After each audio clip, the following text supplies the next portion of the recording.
Olá pessoal, meu Colafé Benão a todos, meu Motumbá, meu Mucuyu, meu Saravá Fraterno. Sejam bem-vindos ao nosso canal do YouTube, Candomblé Sem Fronteira. Retomando os nossos vídeos, né, para poder trazer bastante informação para as pessoas, para poder desmistificar muitas situações dentro do culto que são mentirosas e que criam uma proporção muito grande, onde não traz veracidade, né? Então a gente vê muito isso dentro do culto, a gente vê muitos sites com informação falando sobre orixá, sobre Vadum, sobre Inquice, sem o maior cuidado, e isso está trazendo, como que eu posso dizer, uma confusão, faz as pessoas se confundirem em muitas situações, né? Nos itãs, principalmente nas histórias, você vê uma pessoa conta uma história e você vê uma outra conta uma história, e isso gera um conflito, trazendo dificuldade para as pessoas dentro do culto, perfeito? Hoje eu queria abordar um tema falando sobre Nanã, né? O orixá Nanã, sobre Vadum Anabioco. A gente vê uma distorção muito grande, principalmente com essa particularidade desse orixá.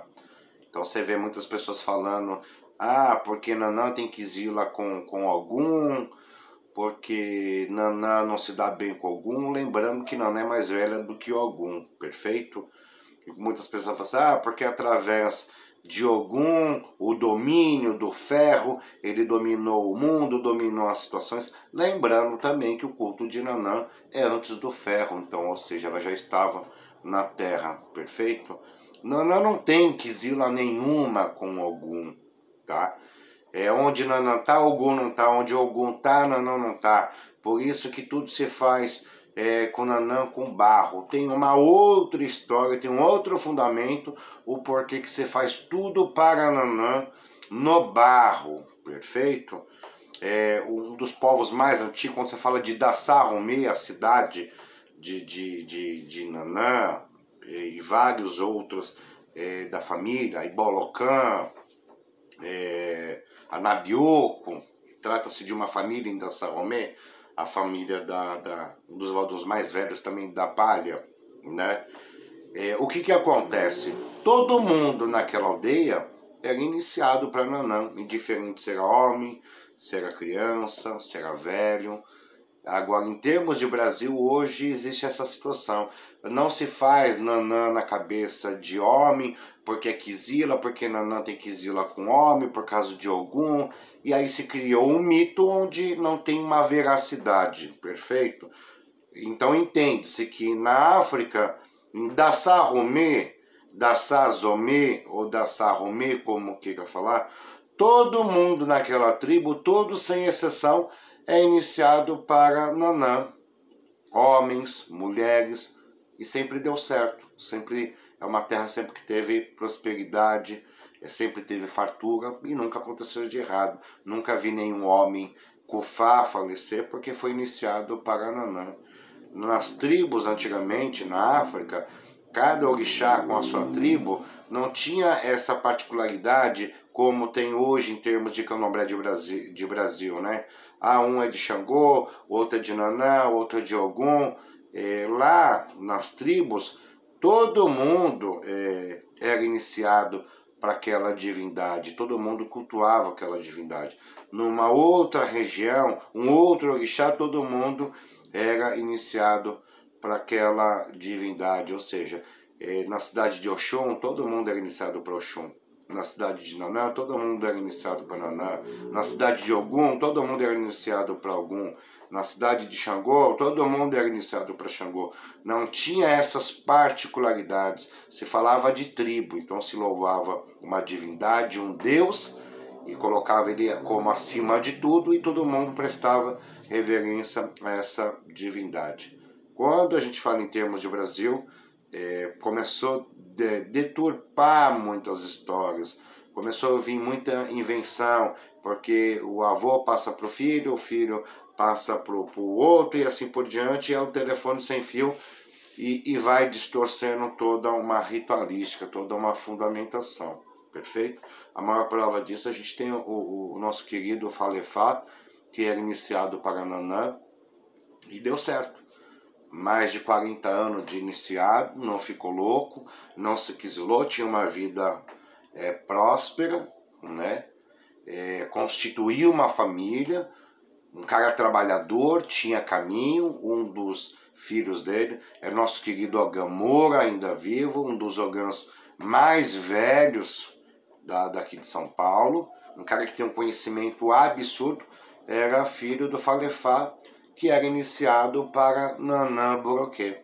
Não ficou louco, tinha prosperidade, tinha fartura, e aí a gente vê, é lógico, tem fundamentações, né, que não usam metal, Nanã, não porque ela tem quisila com homem, né?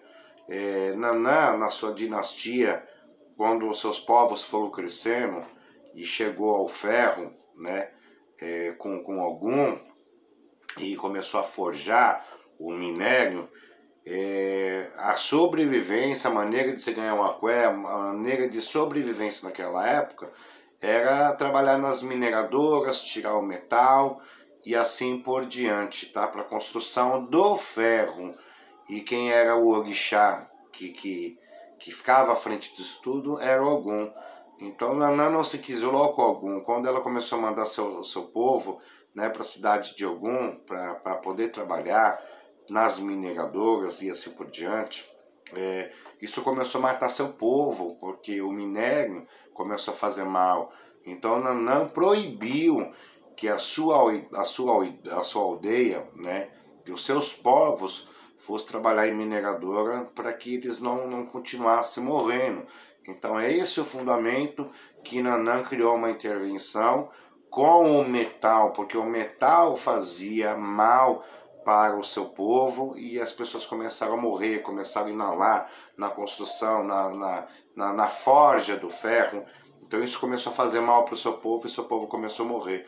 Então esse é o verdadeiro fundamento que Nanã criou uma interdição com o metal.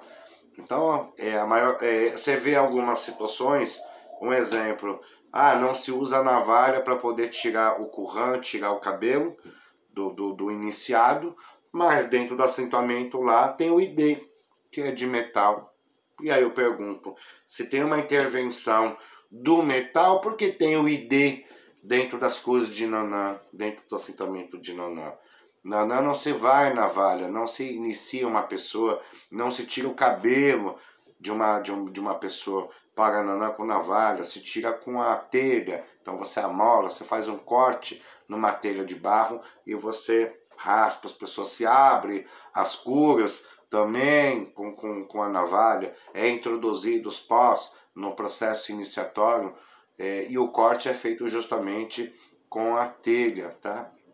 Então, eu vejo pessoas, já vi pessoas e falo assim, eu raspei com a navalha, mas eu mergulhei ela no barro, né? Então tirou a quisila. Ok, você mergulhou ela no barro. Quando você vai fazer a abertura de cura, quando você vai tirar, o que corta? Não é a lâmina da navalha? Então não tira quisila nenhuma. Eu vejo algumas pessoas fazendo algumas barbaridades e distorcendo, tá?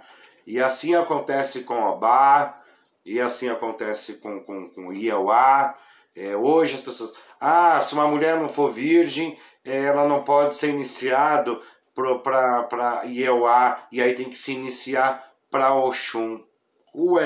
Se o santo determinou, escolheu a pessoa, então porque ela teve seu ato sexual, porque ela teve a sua construção familiar, então ela não pode ser iniciado para aquele orixá que assim apontou ela, assim escolheu. As pessoas têm que separar, até mesmo porque o sexo não é pecado.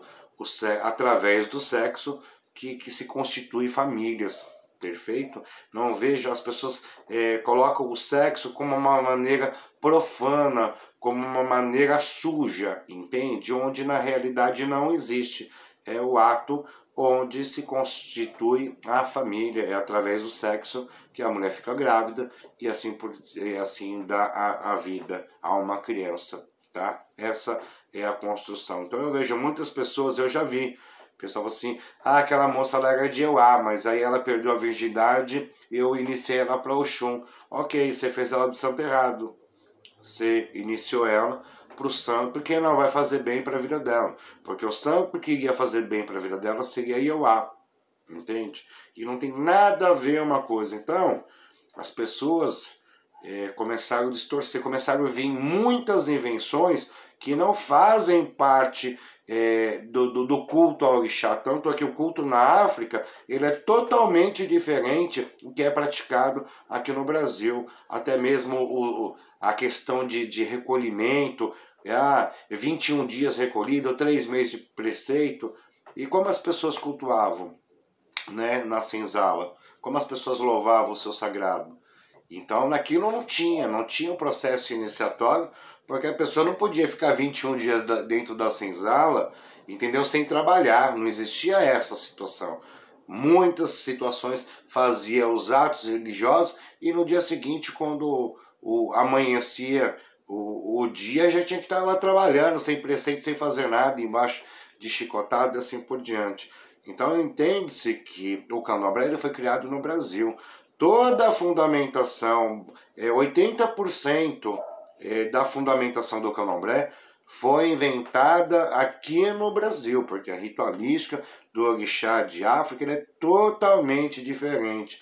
E aí eu pergunto, hoje se diz assim, mas se você inicia no candomblé você não faz determinada situação, se quisila, porque o orixá não reconhece. E lá na África é feito totalmente diferente e o orixá reconhece. E eu peguei, você pega muitas pessoas que são iniciados aqui, quando vai em termos de África, não é nem reconhecido. Não é nem reconhecido por um processo iniciatório, ou seja, a pessoa não foi nem apresentada. Entender que o candomblé, ele é brasileiro. Então hoje eu vejo muitas pessoas trazendo muita fundamentação da África e tentando introduzir no candomblé brasileiro. E há um confronto direto. Então, as pessoas precisam aprender, precisam estudar. Meu pai, Cidinho de Olissácio, ele dizia assim, o candomblé é para pessoas inteligentes, para pessoas que gostam de estudar, pessoas que gostam de ir em busca de fundamentação.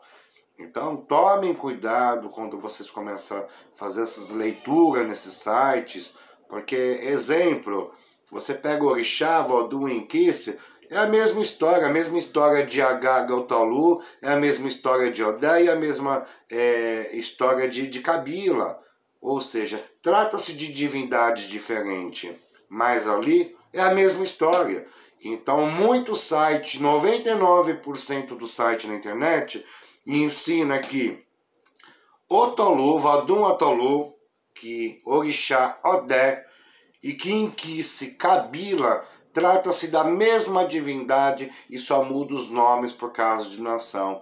Isso é uma inverdade. Quem ensina essa fundamentação, com certeza o cara não conhece nada de candomblé, não conhece nada que é de Jeje, não conhece nada que é de Angola e nada que é de Queto. Então, precisa-se vir mais sacerdote e abrir um pouco mais a sua cultura para poder ensinar os povos de Angola, falar quem são os Inquice, falar as suas próprias histórias, os seus dialetos, suas vestimentas, as suas comidas. Precisa vir os povos de Jeje falar sobre os Voduns, falar sobre os Itãs dos Voduns, a língua, as suas particularidades, vestimenta, comida, e a mesma coisa dentro do culto de Orixá, falar a língua, a sua vestimenta.